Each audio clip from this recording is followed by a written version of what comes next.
Now, with most ethanol-based peels, the sensation for the client is definitely one of warming, heat sensation, a little bit of discomfort, and again, it depends on the percentage. This is kind of middle of the road, but certainly the client can expect to feel that they're applying something that's designed to break down surface proteins on the skin. So we're gonna start with our initial layer and then be able to move possibly into a second layer.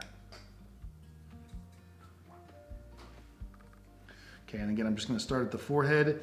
And oftentimes for the client, getting used to the smell of the product because it has a little bit of a strong aroma is really the worst part.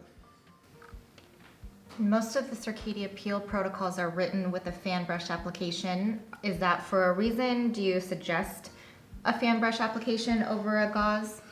Sometimes it does come down to preference. I prefer using the fan brush. What I do find is that you'll get a lot more product in the brush. So if you're accustomed to having a brush full of the product itself and dispensing it as you're moving the brush across the face, then sure. And it does take a little bit of getting used to.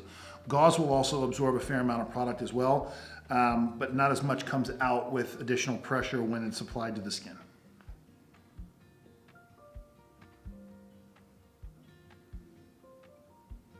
And how much of a sensation should they be feeling?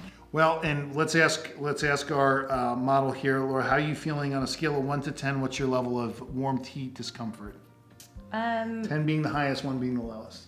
Probably just a 1. I think the hardest thing is breathing through my nose. The smell. Yeah. Yeah. The smell is let's just call it strong. Yeah. Pungent. And is there a certain amount of time that you should wait in between each layer? Usually it's anywhere from 5 to 7 minutes, but the reason why we take that amount of time is also, again, because of the amount of ethanol. So the ethanol, no matter what it is, the acids are designed to dissolve the ethanol, be dissolved in the ethanol, and that really is the main carrier. Ethanol is a natural delipidizer, so it will penetrate the sebaceous follicle very quickly, and anything that's dissolved in it will be carried along with it. Can you describe what happens when you see frosting on the skin? What's happening physiologically in the skin, and do you ever go over a frosted area in that case? Well, you know, frosting is described in 2 different ways, and there's actually 2 different types of frosting. When someone typically says frosting, what they're looking at is breakdown or coagulation of protein. And any white areas or any areas where you have a higher level of protein or keratin buildup on the skin will have a tendency to frost first, because that's where the acids will naturally break down, right? The hydrogen concentration of the acid will attach itself to the negative portion of the proteins or the amino acids that make up the protein, and it really kind of pulls it apart, and that's what we refer to as coagulation. That term is used interchangeably with what is recognized as blanching for the most part. And what's happening when the skin is blanching, again, you're really seeing that coagulation of protein. But the second thing that can happen is that you get recrystallizing of the acids on the surface of the skin. That's typically what we see with salicylic acid. Salicylic acid is a beta hydroxy. It's a much bigger molecule than mandelic and lactic and even glycolic acid. So you'll see that kind of recrystallize in certain areas. Not as much with this peel, but more specifically with our DermaFrost, which is, we have one that's at 12.5% salicylic acid and another that's at 25% salicylic acid. So you can see some frosting with this treatment, but you shouldn't? You certainly can, and usually it's after the second or into the third layer where you start to see the frosting. You do want to avoid those areas because, again, you're talking about additional breakdown, and you could have some potential to have more peeling in those areas versus others.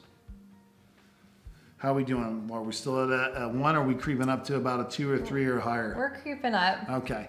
And that, again, that's typical of this type of peel. As the acids start to work their way deeper into the layers of the skin, you get a little bit higher of a level of sensation of heat and a little bit more discomfort. So we'll let this sit for a few more minutes, and we're only going to be doing probably 1 layer of each of the acid peel and then another layer of the Vitamin A Accelerator as well. If someone at this point was having a severe reaction, if they were saying that they were above a 10, it was so unbearable and uncomfortable, what are your options at that point? To be perfectly honest, less is more. If they get to the point where they're feeling a whole lot of discomfort, but there's no known allergies to any of the material inside, you just want to stop the treatment at that point. If you're trying to remove the product, if you're trying to neutralize the product, you can potentially do more harm than good. Most neutralizers are a sodium bicarb base, which ours is as well, but it's the water that actually is the carrier for the sodium bicarb. So if we were to spray a neutralizer over the top of this while she's uncomfortable, we're essentially adding a little bit of heat because acid and water together generally create a certain amount of heat.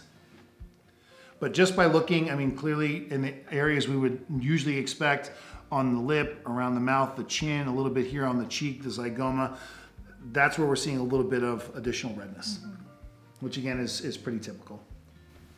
And we consistently at Circadia say that, you don't have to be so over aggressive. So when you're first starting out, would you recommend the highest 3 layers and 3 layers, or how would you suggest that they do a build-up program? Sure. So, I mean, we always recommend starting conservative and then ultimately building up.